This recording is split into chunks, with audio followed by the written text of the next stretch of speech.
하나님 말씀 오바댜서 1장입니다. 오바댜서 1장 1절에서 끝절까지 말씀 교독합니다. 1절 말 제가 먼저 받들어 봉독드립니다. 오바댜의 묵시라. 주 여호와께서 에돔에 대하여 이같이 말씀하시니라. 우리가 여호와께로 말미암아 소식을 들었나니 곧 사자가 열국 중에 보내심을 받고 이르기를 너희는 일어날지어다. 우리가 일어나서 그로 더불어 싸우자 하는 것이니라. 오바댜서 1장입니다. 오바댜서 1장을 오바댜서 한 장이니까 뭐 1장, 2장 할 건 없는데 어제는 사실은 그랬어요. 처음이고 또 한 장을 1시간 만에 20분 만에 끝을 내야 될 그걸 좀 바쁜 끝을 내야 되겠다. 바로 요나서 다음에 있는 요나서 넘어가야 되겠다 하는 것 때문에 사실은 막 서둘렀죠. 막 단어들만 막 관계되는 것만 나열하는 쪽으로 어떻게 선포하고 다음에 후대 사람들이 이걸 좀 더 구체적으로 좀 보강해 줬으면 하는 그 바람으로 했는데 아무래도 이 오바댜서에 있는 이 어떤 특징적인 표현 가지고 선포해야 될 내용을 그냥 고의적으로 이렇게 그만두는 것에서 다시 계속하기로 했습니다. 계속한다는 것 자체가 오바댜에서 있는 묵시라 하는 이 표현, 오바댜에서만 나오는 이 선지서 중에서 구약의 선지서라고 하는 선지서 중에서 오바댜에서만 이 묵시라고 하는 이 표현이 나왔는데 우리가 지금 계시록에서 요한계시록에서 지금 아침에 하면서 신약의 요한계시록을 하면서 이사야를 넘어온 그래서 이사야를 하면서 쭉 가다가 그 호세아서에서 이 선지서 전체를 계시서로 봐야 되지 않느냐 하는 힌트를 얻게 되죠. 그리고 아모스를 하면서 오바댜에서 바로 앞에 있는 아모스를 하면서 진짜 거의 선지서를 계시서로 하는 거는 이거는 당연한 거고 성경 전체를 계시서로 봐야 되지 않느냐. 2012년 부활 통일 시대부터 성경을 읽는 자세가 달라져야 된다. 그러면은 구약 선지서를 전체를 계시서로 볼 뿐더러 신약의 계시록을 보듯이 구약을 전체를 계시서로 해서 모든 인간들을 향해서 모든 사람들이 성경을 읽을 때는 구약 성경에는 계시서로 읽어야 되는 그렇다면 신약 전체도 계시서라고 안 할 수도 없잖아요. 다 계시서적인 개념으로. 왜냐하면 부활 통일 시대 자체가 기존에 흘러오는 쪽에 세월이 가면서 현재적인 내용으로 설교를 하고 우리가 어떻게 이 시대를 살 것이냐, 이 시대에 어떻게 하면 빛이 될 것이냐, 어떻게 하면 예수님을 나타낼 것이냐, 어떻게 하면 예수님이 제자가 될 것이냐를 적용하는 것에서 지금 현재적인 것으로서 나타내는 것은 여전히 한다 하더라도 지금까지 그래 왔으니까 그거대로 앞으로도 그래 한다 하더라도 부활 통일 시대부터는 그것만 갖고 안 된다. 천년이라는 세월을 두고 천년 이후에 정말로 3008년 이후에 있을 휴거 2단계 거기를 준비하는 자손, 나로 인해서 준비되어질 자손이 분명히 그때 있을 텐데 내가 분명히 그걸 인식을 하고 내가 지금 준비하지 않으면 자손이 없는 거예요. 분명한 자세. 내가 오늘 신앙생활 한다. 오늘 내가 하나님 앞에 나온다. 내가 오늘 하나님을 거부한다. 이것 자체에서 내 자손하고 분명히 연결시켜서 후손들이 하나님 앞에서 영광스러운 자리에 쓰임받는 그런 자손들, 3008년 지나면은 반드시 그런 날이 올 거로. 우리가 분명한 연대가 지금 준비의 시간에, 지금 이 시대에 준비해야 될 시기를 현재적으로만, 이게 어떻게 우리 시대에서 이게 막 시대가 변하고 사회가 변하고 문명이 변하고 뭔가 기술 개발이 되어지는 이 속에서 어떻게 대처할 거냐, 이게 아니고 어떻게 하면 천년 후에 나로 인하여 하나님 앞에 쓰임받는 자손이 분명히 존재되어지는 것을 염두에 두고 이 천년을 보내야 되기 때문에 현재적이면서도 자기 후손하고 연결되어지는, 자기가 스스로 이제는 선조가 되어지고 자기가 스스로 예언자가 되어야 되겠지. 예언자가 되어야 되는 거예요. 웬 천년에 대한 자녀에 대해서 내다볼 수 있는 그런 어떤 능력이 갖춰져야 될 거 아니에요. 그런 개념에서 이 계시라고 읽어야 되는, 부활통일시대 성경을 읽을 때는 전반적으로 계시서로 읽어야 되는 그런 흐름으로 지금 가고 있는데, 이 오바다에서 묵시란 말이 나왔잖아요. 독특하고 한 장으로 되어 있으면서 간단하면서도 이름을 묵시라고 하는 이름으로 딱 언급을 해놨는데, 제가 내 자신의 어떤 계산, 내가 아직 부족하고 내용도 잘 모르고 한 장 있으니까 어디 좌우에 연결되는 어떤 소재, 이야기를 계속해 나갈 어떤 소재가 없으니까 빨리 정리하고 넘어가려고 하는 그런 어떤 내 계산이 있었어요. 내 계산이. 근데 이게 이제 이 오바다서에서 앞으로 몇 장을 해야 될지 모를 정도의 분명한 소재가 있다는 거예요. 지금 이 시대에 오바다서가 묵시라 하는 그 개념하고, 묵시란 표현하고, 만국을 멸할 날이라 하는 이런 표현하고, 지혜 있는 자를 교만이 행하는 자, 지혜를 행하는 자, 이거 같이 이꼴 시켜가는 이 내용, 그리고 에돔이라고 하는 그 환경을 두고, 에돔이 바로 야곱에게 둘도 없는 형제잖아요. 이런 개념을 두고 이게 만국을 멸한다, 만국을 멸한다 하는, 만국을 멸할 날, 지금 우리가 지금 3008년이라 하는 이 시대를 지금 그걸 내다보고 있잖아요. 그리고 예수님 오시고 난 뒤부터 이 기록 이후로 기록이야 그 이전이겠지만, 예수님 오시고 나서 지금까지 봐도 이스라엘 백성들이 1945년에 회복이라는 사건이 분명히 있는데, 여기 분명히 하나의 정점인데, 이런 사건, 앞뒤에 되어지는 사건을 두고도 이 오바다서를 현재적으로 2014년 지금 현재 지나는 지금에 과거의 묵시록이라, 그냥 단지 묵시라 읽다가는 그것만 설명하고 짧은 내용이니까 그냥 넘어가는 게 옳으냐? 아주 질책이 아주 강하죠. 그리고 또 한편으로는 이 내용을, 이 본문을 통해서 반드시 연결되어야 될, 지금 만국을 멸할 날, 만국이 도대체, 만국은 온 인류인데 온 인류를 그럼 멸하기 위해서 기록했느냐? 분명히 그건 아니잖아요. 멸할 날이라 하는 것은 멸할 사건이, 멸할 어떤 이유가 있으니까 깨어라, 바로 서라, 바로 해라, 이거 아니에요. 아니, 멸할 날 같으면 멸할 것을 이야기할 것 같으면 뭐라고 그렇게 표현하겠어요? 성경이 그런 거예요.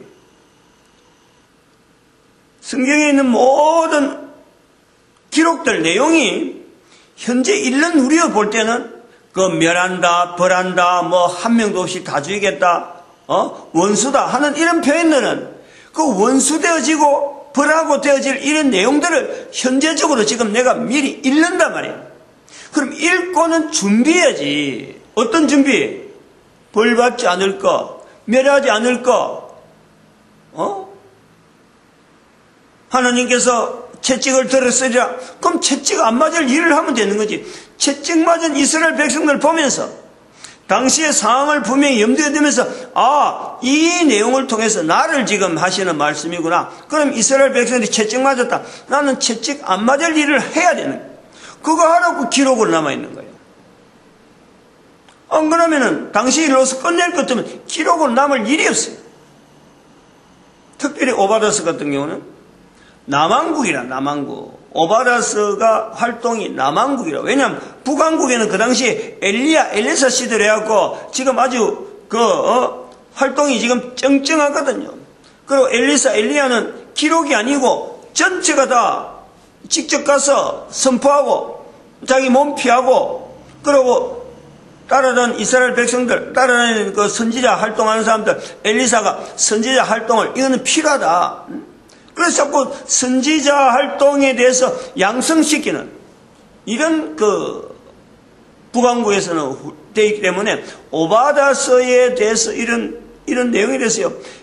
뭐 누구 하나 주목하는 사람이 아무도 없어. 그래 오바다서는 이런 시대에 기록을 남겼는데 그것이 긴 내용이 아니고 짧은 단순한 묵시로. 그럼 오바다서가 묵시라고 할 때 자기 나름대로 오바다의 묵시라라고 하는 표현을 할 때에 묵시라고 하는 말 자체도 다른 사람들이 알아주지 않는 통용되어지기 힘드는 그 상황인 거예요. 자기는 묵시라고 쓸 수밖에 없는 자기 나름대로의 상황이 있어도 아무도 이걸 이해를 하지 못하는 그럴 수가 있는 거예요.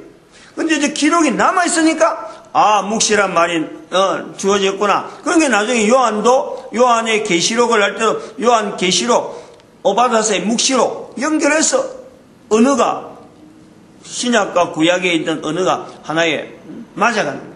그러면은 이게 묵시라고 할 때에 한 절 한 절에 대한 이 표현 자체가 우리가 요한 계시록을 읽을 때처럼 다양한 어떤 개념을 두고 굉장히 폭이 넓게 이걸 읽어야 되는 거예요. 당시의 상황과 소위 말하면 계시록을 할 때 우리가 늘 이 견지해야 될 것은 요한은 이건 본 것이거든. 본 것.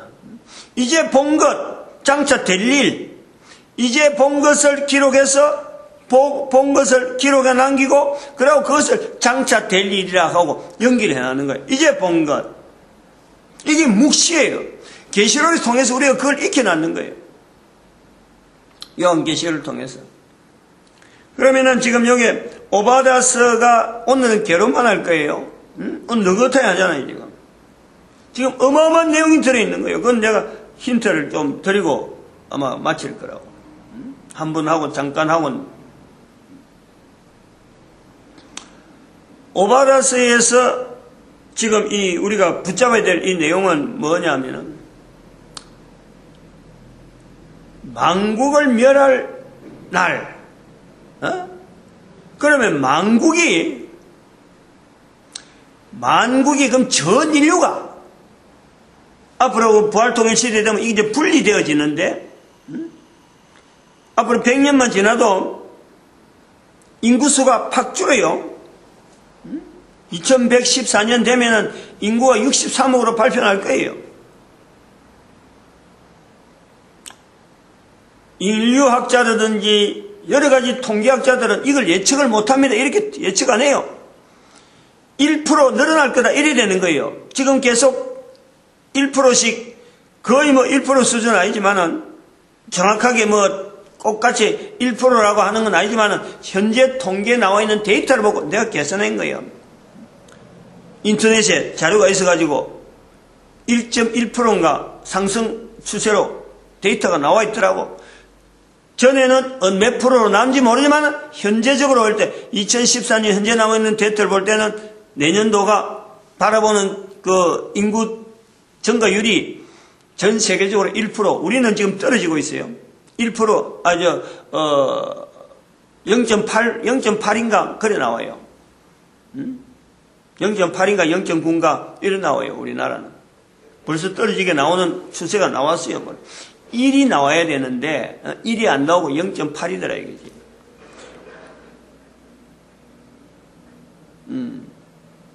그거는 0.8%.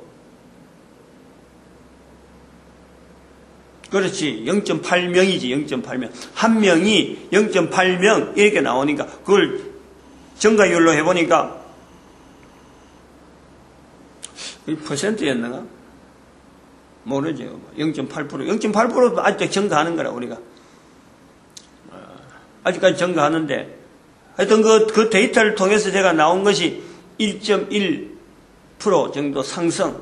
그건 지금 계산하는 그 경제 성장이라든지 미국에서 추진하고 있는 여러 가지 정책이 현재적으로 지금 1%대에서 성장하는 이걸 맞춰서 자기들도 지금 경제 성장을 1%대로 계속 성장하는 그거하고 지금 이 꼴로 지금 보고 있는 거예요. 자기들은 미국에 사람들이 자꾸 유입되니까, 유입되는 추세니까. 그런데 이런 추세인데도 불구하고 2114년에는 63억이 될 거다. 그러면요, 우리 사람들이요, 어마어마하게 죽어요. 앞으로 100년 사이에 사람들 죽는다 하는 이 내용이요, 뭐, 소문 나는 것도 그렇지만은, 안 나면, 소문 안 나면서 죽는 이 사람 수가요, 아주 막 우수수, 뭐 참, 어마어마하게 죽어요, 어쨌든 간에. 100년 지나면은. 그런데 그 100년 지나면 또 100년 지나고 100년 지나면서 10번만 100년 지나면요, 1000년이라. 그 속에, 현재, 아모스 9장에 있는, 아모스 9장 9절에 있는, 범죄한 나라에 속한 사람과 야곱의 집에 속한 사람이 차별된단 말이에요. 차별. 이 차별 자체, 차별이 되어 가면서 이제 3008년에 들어가면은 만국을 벌할 날이 나요. 그때부터 3008년부터가 만국을 벌할 날이 온다는 거 아니에요. 만국을 벌한다고 하면은 야곱의 집에 있는 사람도 만국을 벌할 날에 들어가는 거고, 범죄한 나라에 속한 사람도 만국을 벌할 날에 들어가는 거예요, 그 시대가. 그런데 벌할 날에라 하는 그 방법, 상황 자체를 지금 비춰보면은 만국을 벌할 날이라 하는 그 시점이 되어지면은 벌하는 방법에서 야곱의 집에 속한 자들은 하나님의 보석에 들어있는가 하면은 반대에 있는 범죄한 나라에 속한 사람들이 분리되어 가지고 이제 살아가니까 이게 한 가정이란, 마태복음 10장 36절에 있는 말씀에 자기 원수가 집안 식구라는 거예요. 원수가 자기 집안 식구가 되는 거예요. 자기 집안 식구에도 이게 내용이 있다니까, 이런 내용이. 범죄한 나라에 속한 사람이 있고 야곱의 집에 속한 사람이 있어서 가정에서, 한 가정에서 이게 나눠진다는 거예요. 그것부터. 그리고 온 인류사에 퍼져가 있는데 분명한 자기의 소속을 분명히 밝히면서 살아가는 거예요. 그때는 어디에 속한다, 어디에 속한다. 그러나 만국의 범죄한 나라에 속한 사람들이 야곱의 집에 속한 사람에게 다가오는 거예요. 자기를 완전히 거꾸뜨리고, 가인에게 아벨이 죽는 것과 반대로 가인에게 속한 사람이 범죄한 나라에 속한 사람과 이꼴 되어지고, 아벨에 속한 자가 야곱의 집에 이꼴이 되어지면서 똑같은 구조로 평행 이론이 성립되어지면서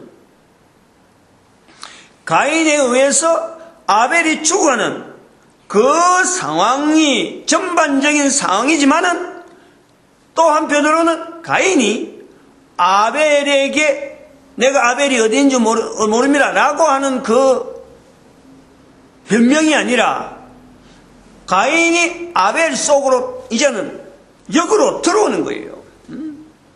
그래서 구원이 성립되어진단 말이에요. 그러니까 만국을 벌한다 하는 그 자체가